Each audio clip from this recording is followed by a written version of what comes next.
ఏ problem వచ్చినా even చిన్న body pains వచ్చినా కూడా డోలో 650 వేసేస్తే అయిపోతుంది అని అక్కడతో కౌంటర్ మెడిసిన్ లాగా వాడేస్తూ ఉంటారు. అది చాలా కామన్ అయిపోయింది.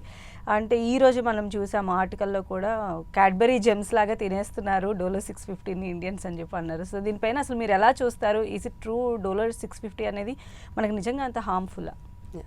సో డోలో 650 అనేది ఒక బ్రాండ్. సో దాని జెనరిక్ గురించి మాట్లాడదాం. So generic paracetamol.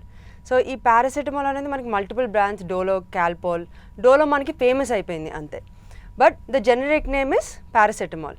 ఇది as it is an over the counter drug. అంటే ఎవరైనా ఫార్మసీకి వెళ్ళి they can purchase any time they want. కానీ దీంట్లో ప్రాబ్లం ఏంటంటే రెగ్యులర్గా మనకి ఫీవర్ వచ్చినా, నొప్పికి వచ్చినా, అప్పుడప్పుడు వాడినా నో ప్రాబ్లం ఎట్ ఆల్.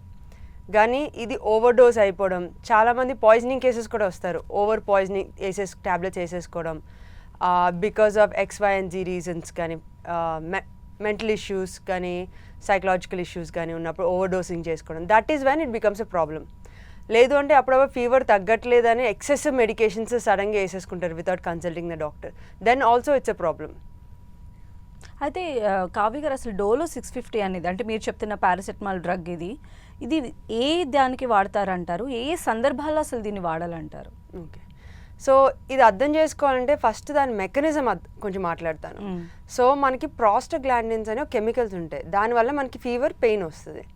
ఇప్పుడు ఈ పారాసెటమాల్ వెళ్ళి మనకి సైక్లోఆక్సిజనేస్ అన్న ఎంజైమ్ని అది ఇన్హిబిట్ చేస్తుంది, అంటే ఆపుతుంది. దానివల్ల ప్రాస్టాగ్లాండిన్స్ తగ్గిపోయి మనకి ఫీవర్ అండ్ పెయిన్ రిలీఫ్ వస్తుంది. సో మన జనరల్గా పారాసెటమాల్ అన్నది ఫీవర్కి, పెయిన్కి వాడచ్చు.